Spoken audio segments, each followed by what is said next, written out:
George Kittle missed 49ers practice today and is day-to-day, Kyle Shanahan says, with a groin injury. Did not practice Wednesday. Kyle Shanahan is not sure if he'll practice Thursday. This is something that popped up on Monday.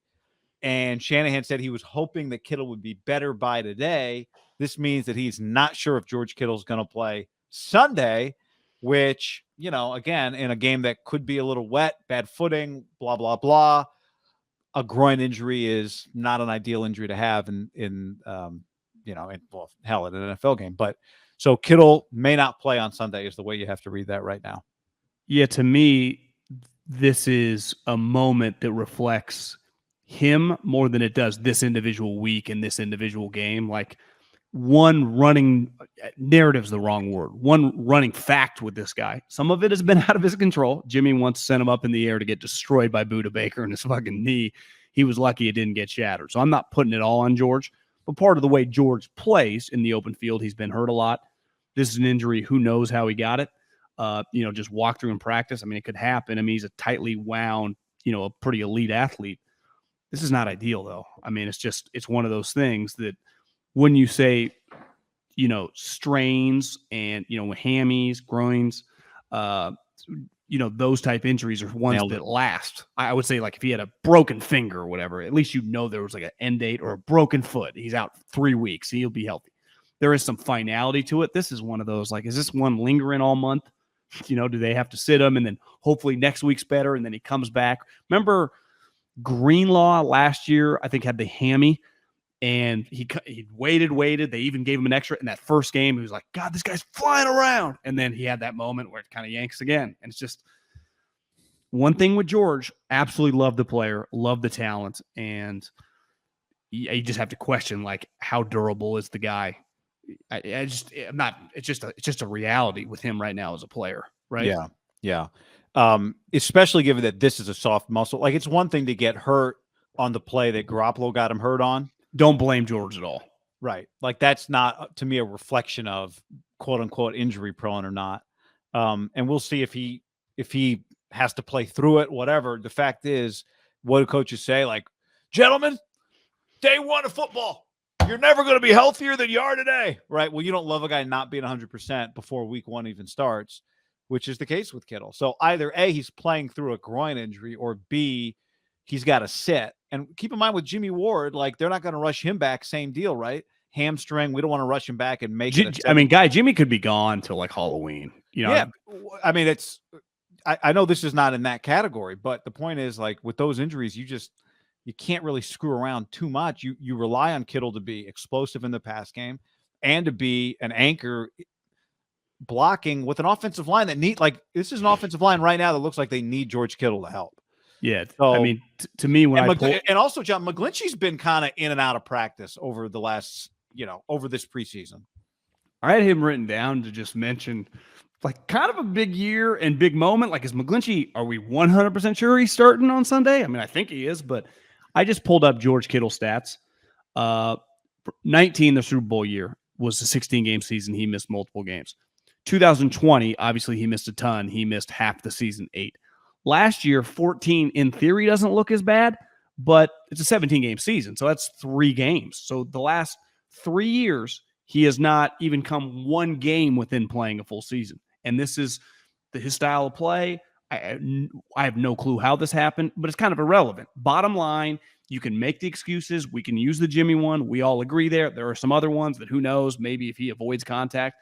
The simple facts are, this guy is not on the field consistently. And we talked about Travis Kelce a lot, like comparing the two. Like, remember we went through Travis Kelce's game log? It's like boom, boom, boom, boom. The fucking guy never misses a game. Like, I think there are 3 guys that are, and you could say Mark Andrews too, but let's just keep the 3 guys. George, Kelce, obviously Kelsey's the top dog, George, and then Waller. Well, one knock on Waller, he's been injured a bunch. Like, you got to be, like, part of the reason star players become star players. Like, every time I turn on the TV, Aaron Donald's playing in the game. Every time I turn on the TV, whoever, Micah Parsons, whoever the best player is that year, they usually play every single week. And when George plays, he impacts the game. But if he's going to have a season where he only plays 12 out of the 17 games, like, that does impact this team greatly, like you said, because of his addition in the run game. I would say that's even different than like Kelsey and Waller, who they're lean on in the passing game, but like those guys, they don't rely on to run the football. Now, obviously, Andy doesn't run the ball, but Josh McDaniels will. And here's the thing with George Kittle. We know Kyle does, right? Because we've always said they basically have 7 offensive linemen. Now, this year, some of the interior guys, we'll have to find out if they can play.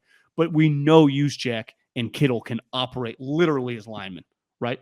They're 2 of the best non-linemen. You could argue Kittle and Juszczyk, 2 of the best blockers in the league, non-tackle or guard or center. They'd have to be near top 5. I'd have to ask a scout, like beside George, who even can block as a tight end. I mean, there are some, but George is the best blocking tight end. And fullbacks don't even exist. So there is no Kyle Juszczyk. Right. Now, the one thing I'd say with Juszczyk is for the most part, he's been pretty durable. He's had some freak, like, God damn it, Kyle, get up. But George just, who knows? Maybe he plays this game, but it's already starting. Well, and that's, I think you just said it. It's already starting. He was second on the team in targets last year, despite missing 3 games. Second on the team. The other thing is, I think we kind of assumed that after last year, that Juwan Jennings' role would grow this year. But I don't know if he's ready for it. I mean, he didn't look great in camp. Now, maybe he's just a gamer. And, some of those big kind of third downs, you need a big target, whatever, where Kittle helps. My thought being maybe Jennings helps relieve a little pressure there, but we'll see. He was really good in big games. Wasn't great in practices that we saw. Was really good in big games, had some drops in 2022.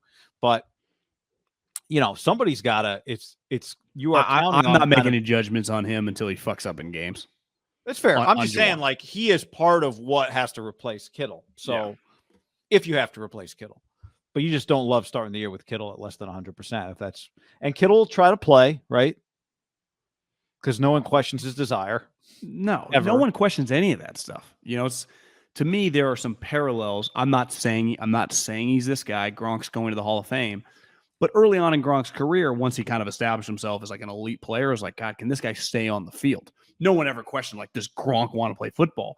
This is just a black and white thing with George. Like, can he play? What would you put the over-under at game-wise and feel comfortable taking the over on George as of September 7th? You're saying just like with a percentage chance that he plays on Sunday? No, I'm just saying on the entire season. If I gave you, would you feel good at taking the over at 13.5? Well, I would have felt better about it 3 hours, before I found out he missed practice with a groin injury today. But yeah, I mean, that feels like the number, because what did you say? He's basically missed 3 games last year. On average, he's missing 3 games a year. Yeah. So that would be the number. I mean, it also shines a light. At some point, are they going to need another to try and find? And I know what you could say is like, well, good luck if you keep searching for another George Kittle. You're going to spend a lot of time looking for another George Kittle.